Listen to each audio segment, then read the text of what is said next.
Cacho. Cacho. Con mobil.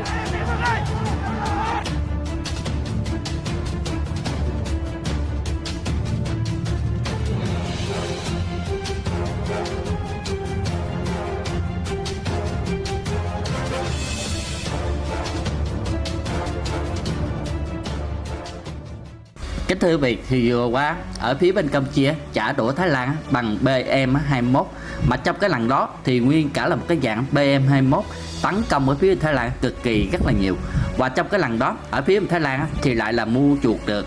một cái người Campuchia để chỉ điểm cho phía bên Thái Lan dùng F-16 bỏ bom vào trong cái thời điểm mà phía bên đó một cái đoàn xe BM-21 khi mà Campuchia tấn công phía Thái Lan. Còn ngay ngày hôm nay thì phía Campuchia cũng đã bắt gặp được một cái người đang bị phía bên Thái Lan mua chuộc, mà cái người này được gọi là cái người bán nước. Vì trong cái thời điểm này ở phía bên hai nước chiến tranh với nhau, một cái con người Campuchia tại đất nước mình thì lại là chỉ điểm cho ở phía bên một cái đất nước khác. Đây là một cái đoạn video khi mà cái anh chàng này bị bắt, thì ở phía bên những cái người Campuchia rất là phẫn nộ, cho nên trong số này thì lại là có một số người lại là cầm dao ra muốn chém cái tên bắn nước này. Còn đó là cái anh này khai ra ở phía Thái Lan thuê anh với giá là 25.000 USD, nhưng mà chỉ trả trước là 2.500 USD. Vì vậy trong cái thời điểm này khi mà cái anh này chỉ điểm được một lần cho đến là lần thứ hai thì anh này cũng đã bị phía bên Campuchia bắt giữ. Còn đó là ở phía bên Campuchia hiện tại bây giờ do là tình hình chiến tranh mấy ngày hôm nay ở phía bên Thái Lan thì lại là tấn công rất là nhiều vào những cái nơi mà hiện tại Campuchia đang sinh sống. Vì vậy ngay ngày hôm nay ở phía bên Campuchia lại là tăng cường thêm những cái vũ khí hiện đại. Và trong số này thì lại là có một cái đoạn video. Trong cái đoạn video này ở phía Campuchia thì lại là sử dụng một cái máy bay điều khiển thông minh, mà máy bay này được gọi là UAV, và chiếc máy bay này thì lại là không người lái tấn công vào phía bên Thái Lan. Cho nên trong những cái lần này những cái vũ khí hiện đại này từ ở phía bên Trung Quốc tài trợ cho phía bên Campuchia này, đó là một cái hình ảnh vũ khí hiện đại của phía bên nhà Trung Quốc sản xuất đó. Còn đó là ở phía bên Thái Lan thì ngay ngày hôm nay, tức là vào lúc 3 giờ sáng ở phía bên Thái Lan thì lại tiếp tục tấn công vào khu tự trị Ba Quát. Mà cái khu tự trị này thì nó gần tới là biên giới Campuchia và Việt Nam, cho nên nó cũng nằm sát ở biên giới mình. Vì vậy trong cái lần này thì một cái cuộc chiến tranh khi mà bùng nổ xảy ra tại khu tự trị Ba Quát. Vì vậy trong những cái khu tự trị và những cái sòng casino thì phía Thái Lan thì lại luôn lúc nào cũng muốn nóng lòng tấn công vào những cái khu tự trị này. Đó là một cái tin là vui. Còn đây là một cái hình ảnh của những cái người xung quanh nơi đó ghi hình lại. Bây giờ mà cô bác anh em xem hết một cái đoạn tư liệu này. Cacho, cacho. Cacho. Om kan con mobil.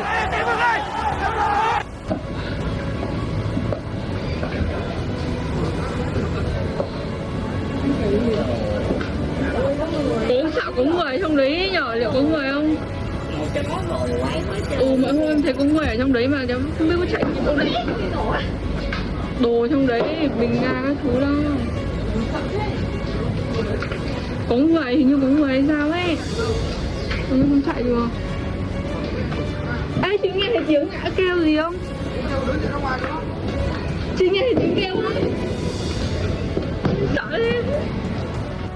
Đó là một cái hình ảnh vào lúc 1 giờ sáng, tức là ngày 16 tháng 12 2025. Vì vậy được những cái người dân xung quanh nơi đó ghi hình lại. Đó là những cái bằng chứng mà hiện tại giờ ở phía bên Thái Lan đã tấn công vào những cái khu tự trị. Thì Hussein lại là chứa chấp những cái tội phạm những cái thành phần lừa đảo, buôn người, và thậm chí là mở những cái sòng casino gây hại đến cái người dân. Vì vậy trong cái thời điểm này ở phía bên Hussein chứa chấp những cái tội phạm như thế nào, bây giờ mà cô bác em nghe những cái lời từ chính những người Campuchia tố giác. Ôi, mình không mà con cá thật chiêm thật cắt đây ban đột khơi còn lấy cho bọc đỏ không của bọc có cực chuột lưng kháng còi kia lục sốt sàng tất chia mình không mà đi bọc ôn lực đi con cá thật chiêm cao chiều bờ tuột ចំណែកឲ្យពណ៌មានមួយទៀតពាក់ព័ន្ធនឹងគ្រួសារតកូនខ្លួនដែរមួយអូបានប្រកាសមិនការជាឡៃរបស់ខ្លួនជាបន្ទាន់ប្រញាប់ពីផងបងប្អូនដោយសារតែគាត់បានទៅដកលុយច្រើនពោះប្រមាណ ក្រុមហ៊ុនគួយវ័នរបស់អង្គការកុនតូប្រកាសបិទការិយាល័យទាំងអស់រួមទាំងប្រតិបត្តិការរកសាច់ប្រាក់កម្ពុជាដោយឆ្នាំងថាមានអតិថិជនសម្រុកដកលុយចេញពីគណនីច្រើនលើកលោកគណៈអន្តរជាតិរកឃើញថាក្រុមហ៊ុននេះជាប់ពាក់ព័ន្ធទៅនឹងបទក្រិតមានលុយខ្វក់បើតាមសេចក្តីប្រកាសរបស់ក្រុមហ៊ុនគួយវ័ននេះដែលត្រូវបានចែកចាយជាបន្តបន្ទាប់លើបណ្ដាញសង្គមបានឲ្យដឹងថាក្រុមហ៊ុននេះប្រកាសបិទសេវាកម្មដកប្រាក់បណ្ដោះអាសន្នចាប់ពីថ្ងៃទី1ខែធ្នូឆ្នាំ2025ដល់ថ្ងៃទី5ខែមករាឆ្នាំ2026 ហើយការិយាល័យទាំងអស់របស់ក្រុមហ៊ុននេះក៏ត្រូវបិទទ្វារផងដែរបើតាមប្រភពនោះដើម្បីធានាសុវត្ថិភាពសាច់ប្រាក់របស់អតិថិជនក្រុមហ៊ុនសម្រាប់អនុវត្តវិធានការពន្ធជាការដកប្រាក់ជាដំណាក់កាលក្រោយអតិថិជនសម្រុកដកលុយចេញពីគណនីច្រើនលើកលោកយ៉ាងណាវិធានការនេះក្រោយប្រទេសកូរ៉េខាងត្បូងរួមទាំងសហរដ្ឋអាមេរិកបានដាក់ទណ្ឌកម្មលើក្រុមហ៊ុនគួយវ័នគ្រប់របស់អង្គការកុនតូដែលរកស៊ីទីផ្សារងងឹតពាក់ព័ន្ធទៅនឹងសហកម្មឆបបតាមអនឡាញ លោកគេមិនអោយមានខ្លួនទេ Đó là một cái hình ảnh á, chính những người dân Campuchia tố giác ở phía bên Hun Sen đang chứa chấp những cái tội phạm như thế nào. Còn ngay ngày hôm nay đối với lại phía bên những cái người tị nạn ở phía bên Campuchia thì lại là lên tiếng vì trong cái hoàn cảnh này ở phía bên Campuchia thì lại là không thất phục quá ở phía bên Thái Lan. Bây giờ mà con bác mày nghe. Kép mình skil mem skil miên me bắt đầu. Ai trong man từ đây khmer từ thôi skil so khmer so sim đi á. Nè trong man nằm đó luôn. Nó am skil từ đây em skil cô với mưa so. Và trong man em nó tại đây ai nó hỏi em trong man ơi đây khmer nó. Bỏ rụp sập ba cái bên khmer việc khoa khát. Mẹ mình trong oi tê khmer trong man từ đây kê mẹ kê âu kê chỉ đôn chỉ ta một tụ tụi ơi con chào mưa chìm lên cái đó à chẳng man tụi thôi à xí mà trên rai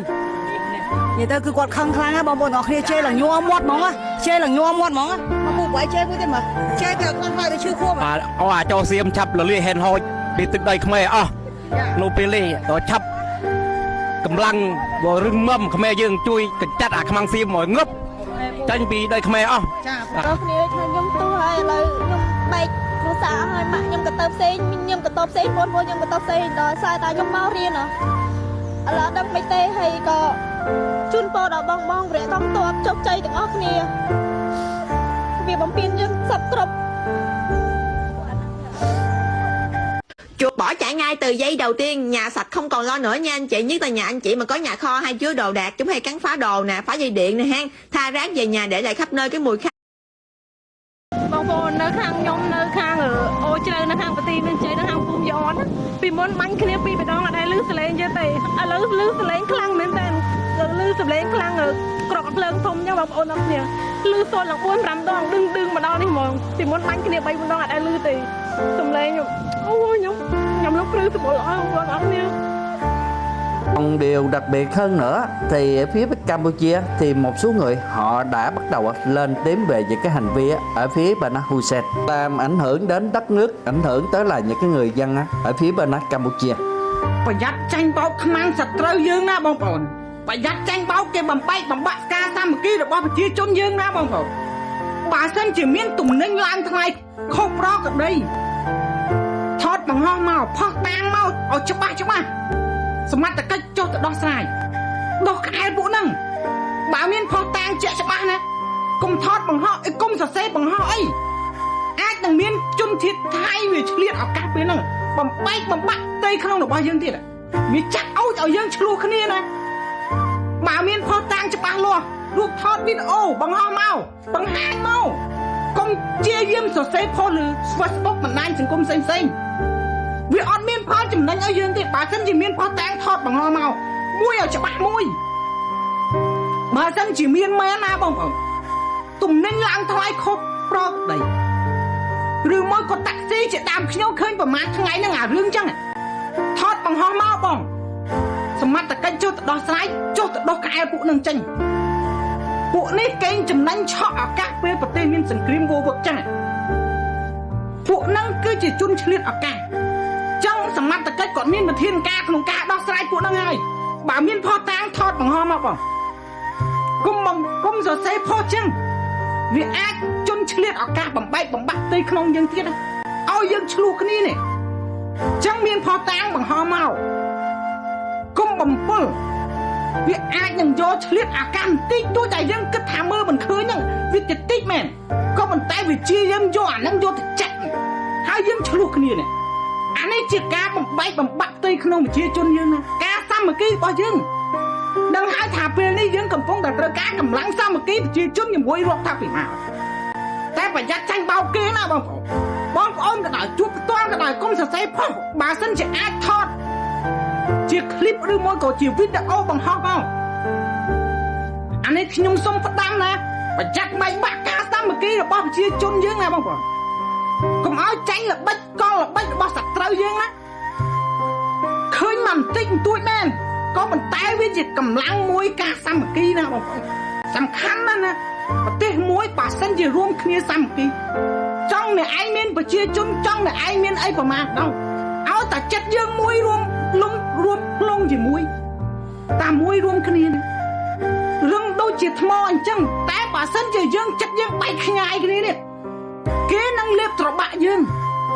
ចឹងរួមគ្នាជាមួយរដ្ឋាភិបាលទាហានគាត់ច្បាំងជួរមុខប្រជាជនច្បាំងជួរក្រោយត្រៀមស្បៀងត្រៀមអាហារអានេះកម្លាំងសាមគ្គីរបស់យើងណាកុំឲ្យបែកបាក់សាមគ្គីរបស់យើងចឹងសំណុំពរបងណាបើមានផុសតាមច្បាស់ថតបង្ហោះមកបង្ហាញមកបុគ្គលណាដែលជន់ឆ្លៀតឱកាសនៅពេលប្រទេសវឹកកើតសង្គ្រាមនេះឡើងទំនិញឡើងថ្លៃថតបង្ហោះមកសមត្ថកិច្ចយើងមានយើងមិនទាន់អស់ទេសមត្ថកិច្ចយើងមានតែគាត់មិនបានទៅច្បាំងទេគាត់នៅមើលយើងល្បាតរាល់ថ្ងៃតាថតបង្ហាញមកពួកគាត់ទៅដោះក្អែលពួកហ្នឹងព្រោះពួកហ្នឹងគឺជាជនឆ្លៀតឱកាស2នាក់ណាបងប្អូន2រូបថៃក៏អាចឆ្លៀតឱកាសពេលហ្នឹងហើយពេលហ្នឹងក៏ពួកអាជនខលខូចឆ្លៀតឱកាសតម្លើងថ្លៃ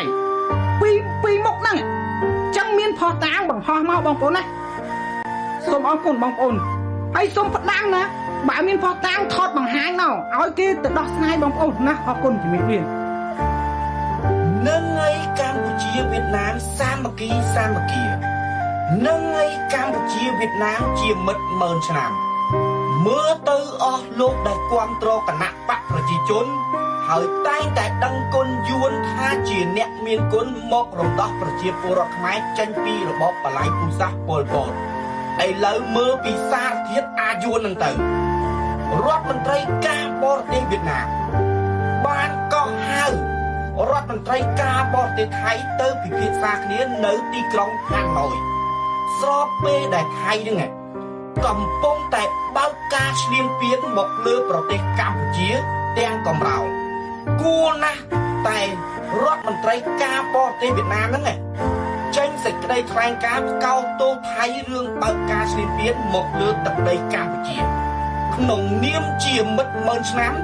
ហើយជាចៅហ្វាយនាយរបស់លោកហ៊ុនសែនទៀតអានេះអត់ចេញសេចក្តីថ្លែងការណ៍កោតទោសទេបែរជាឌឺថែមទៅទៀតស្របពេលដែលថៃហ្នឹងកំពុងរៀបចំផែនការបិទច្រកសមុទ្ររបស់កម្ពុជាកុំឲ្យកម្ពុជាដឹកទំនិញចេញចូលទៅច្រកសមុទ្រអន្តរជាតិហើយថៃហ្នឹងមានផែនការក្នុងការលេបយកលំហដែនសមុទ្ររបស់កម្ពុជាដែលមានផ្ទៃក្រឡា 30,000 គីឡូម៉ែត្រក្រឡារួមទាំងកោះគុជគួរណាស់តែវៀតណាមដែលជាមិត្តម៉ឺនឆ្នាំហើយជាចៅហ្វាយនាយរបស់លោកហ៊ុនសែនគួរតែប្រាប់ទៅថៃថាកុំបាត់ហើយកុំមានគោលបំណងក្នុងការលេបយកដែនសមុទ្ររបស់កម្ពុជាក្នុងនាមខ្លួនជាមិត្តដៃថែបជាចៅហ្វាយនាយរបស់លោកហ៊ុនសែនគួរតែប្រាប់ទៅភាគីថៃអញ្ចឹងអានេះអត់ទេបងប្អូនជ្រុំជាតិបែរជារួមដៃជាមួយថៃលេបយកទឹកដីរបស់កម្ពុជាយើងឯងសៀមបាញ់តាមអំពើចិត្តតើកងទ័ពមានទៅការពារពលរដ្ឋទេតើកងទ័ពមានទៅការពារទឹកដីទេមូលហេតុអីបានជាឲ្យសៀមបាញ់ពលរដ្ឋខ្មែររងរបួសនិងស្លាប់ថែមទាំងកុមាររងរបួសថែមទៀតផងបែបនេះឬហើយឃើញហើយឈឺចាប់នឹងទេហើយតើកម្ពុជាយើងពិតជាបន្តដៃlúc ơi bộ rắt khmer slap Nếu như mà em không nói giá thì chắc chắn nhiều anh chị em các bác sẽ nhầm nhé. một cái máy bơm hơi mini rất là đa năng. Các bác có thể bơm lốp ô tô, xe máy, xe đạp, xe điện hay là bơm bóng cho con này, bơm phao bơi này. Đấy, được sản xuất tại Việt Nam, chuẩn hàng Việt Nam chất lượng cao này. Máy bơm 4 kg này cũng phải là 400-500k đúng không ạ? Đấy là giá các bác đi ra bên ngoài. Chứ bây giờ nhá, cứ lên TikTok mà mua hàng các bác, vừa rẻ vừa chất lượng thì cứ lên TikTok mà mua này. TikTok Shop đang bán một cái máy bơm mini chuẩn hàng Việt Nam chất lượng cao, máy bơm 4 kg này quá nhá. Giá chỉ có chưa tới 200k. Mua hàng tại video ngày hôm nay rất là nhiều tài khoản add mã voucher vào, mình còn được miễn phí giao hàng tới tận nhà. Tuy nhiên là giá này có thể thay đổi tùy từng thời điểm đấy ạ. Cái này thì bảo hành cho mình lên tới tận là 12 tháng, một đổi một trong vòng 7 ngày. Nếu như các bác mua về dùng có vấn đề gì, mình đổi trả thoải mái, shop sẽ đổi trả thoải mái cho mình nhé, không có cái chi phí nào cả luôn. Đấy, cái này thì các bác nhìn này, cái dây của nó thì là dây dù này, đấy, không lo bị gãy dây, không lo bị cứng dây này. Cái đầu bơm là đầu bơm kim loại nhé, rất là bền bỉ luôn. Cái vỏ này thì được làm từ chất liệu là nhựa ABS, bền bỉ theo thời gian 5 tháng. Cái máy này là máy bơm mini 4 kg, nên là ví dụ như là mỗi một lần mà các bác bơm ô tô đây, người ta có thể hiện ở đây này, đấy, cái đồng hồ đấy nhé. Thì mình ô tô là đến 2,5 kg đúng không? Mình bấm đây này, đấy, đến 2,5 kg là mình dừng lại. Còn bơm lốp ô tô, xe máy, xe điện này rất là tiện luôn. Em nghĩ là nhà nào cũng nên có một cái này trong nhà các bạn. Cái này thì nó thiết kế là khá là nhỏ gọn này, mình để trong cốp ô tô xe máy đúng không? Khi mà dọc đường xe máy hết điện, hết hơi ấy, các bác đẩy cũng rất là tội. Còn ô tô, ví dụ các bác hay phải lưu thông bằng ô tô gia đình mình, đi công tác, đi du lịch hay là Tết về thăm ông bà nội ngoại đúng không? Đấy, thì các bác nên để trong ô tô các bác nhé, có tốn diện tích một tí nào đâu mà giá đã rất là hời. Chứ bình thường ví dụ xì lốp ở dọc cao tốc hoặc là ban đêm ý, thì mình gọi cứu hộ cũng rất là khó khăn đúng không? Đấy. Khi nhận hàng về mình còn có được tặng kèm theo những cái đầu bơm này, các bác bơm. ប្រទេសខ្មែរក៏មានដែរថងអុកញ៉ាបងប្រាប់ជាប្រត់លុយរាប់រយលានគេបាតកម្មពេញប្រទេសស្ទើរតែគ្រប់កន្លែងប៉ុន្តែមិនដែលមានឃើញសមត្ថកិច្ចមិនដែលឃើញក្រសួងឆាងពើពុកលួយក្រសួងយុតិធធអីរកដំណោះស្រាយជាប្រត់ដែលត្រូវរងគ្រោះអុកញ៉ាបាបលួយអត់ដែលមានឃើញថងអុកញ៉ាទៅឈូសឆាយក្នុងលក់សម្បត្តិធនធានធម្មជាតិរបស់ជាតិនាំអក្រិតជនចូលប្រទេសឲ្យស្អីឈ្មោះប្រទេសជាតិលើឆាកអន្តរជាតិមិនដែលឃើញមានសមត្ថកិច្ចស៊ើបអង្កេតនិងចាប់ខ្លួនអត់មានទេតែបែបមកចាប់ខ្លួនអ្នករិះគន់លើបណ្ដាញសង្គម Facebook ដែលគាត់ជាជនពិការមិនឥឡូវដល់ថ្នាក់អស់អ្នកចាប់ជនពិការឯណាទៅពាក្យថាបញ្ចេញមតិការរិះគន់ដើម្បីស្ថាបនាបើអុកញ៉ាវិញមានអំណាចមានឥទ្ធិពលធ្វើអ្វីតាមអំពើចិត្តមិនបោកប្រាស់ជាប្រលួយរាប់រយលានតែហេតុអីក៏ឆ្ងាត់ឈឹងលំមកម្ពុជាលុបបំបត្តិខាងពុកលួយនៅខ្លះទៅកាត់បន្ថយទៅវាលំមនឹងចាក់ រដ្ឋមន្ត្រីក្រសួងការពារជាតិសៀមវិញនិយាយថាសង្គ្រាមគង់តែចប់ទេប៉ុន្តែទុកពេលឲ្យកងទ័ពវាបន្តិចសិនចុះពាក្យហ្នឹងបានន័យថាម៉េចបានន័យថាមុនពេលចាត់សង្គ្រាមហ្នឹងវាចង់ឲ្យកងទ័ពរបស់វាហ្នឹងវាសត្រុខ្មែរយ៉ាងម៉េចក៏បានដែរប្រើសភាពវុធអីក៏បានមែនអញ្ចឹងអាមេរិកហើយចិនហ្នឹងអត់មានអីវិធានការដ៏តឹងរឹងណាមួយទៅលើថៃឬមួយក៏យ៉ាងម៉េច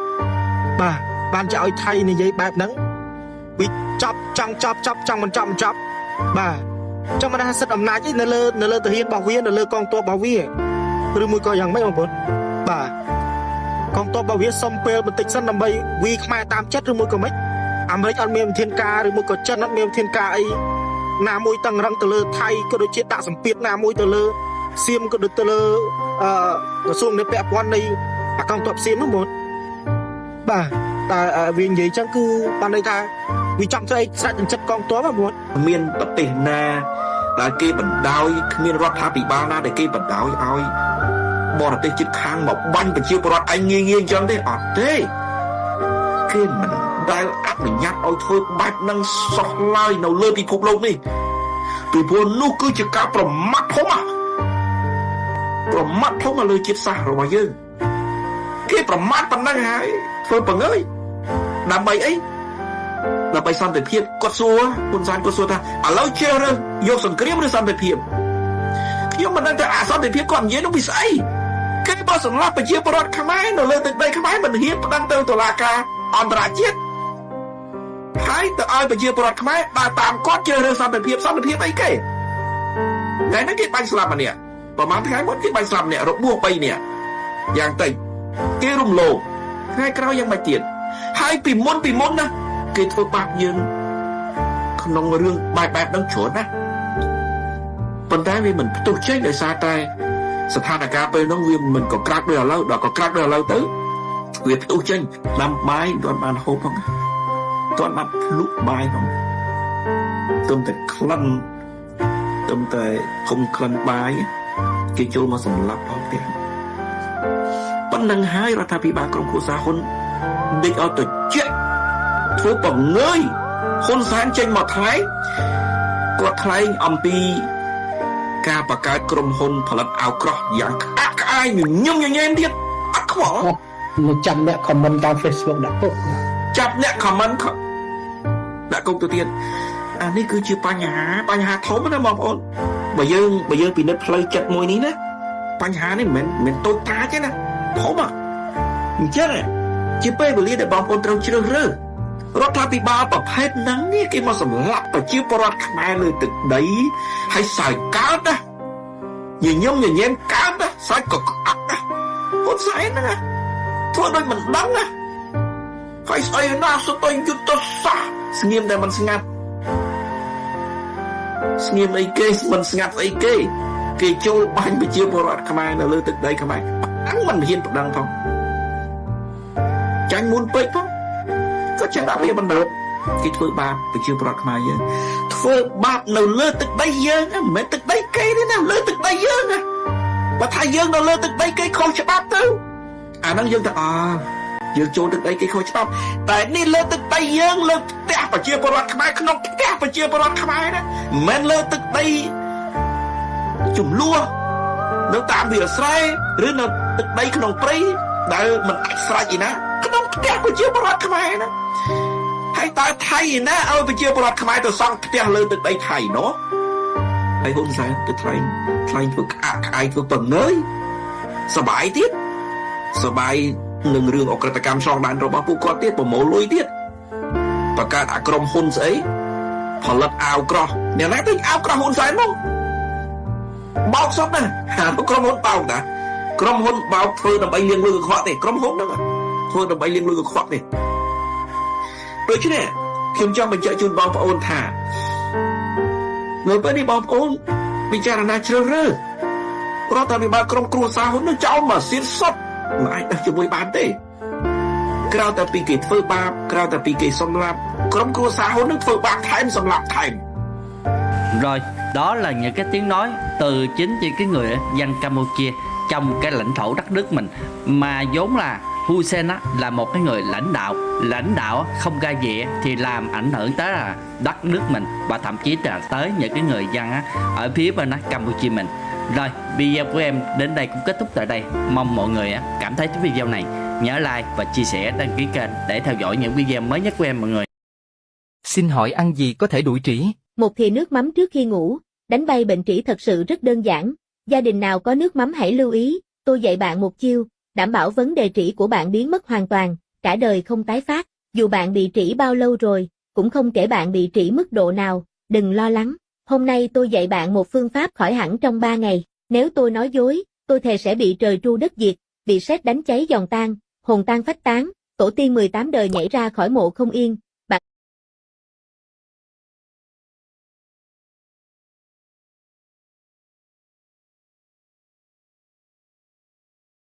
Bản tin Đại Kỷ Nguyên ngày 17 tháng 12.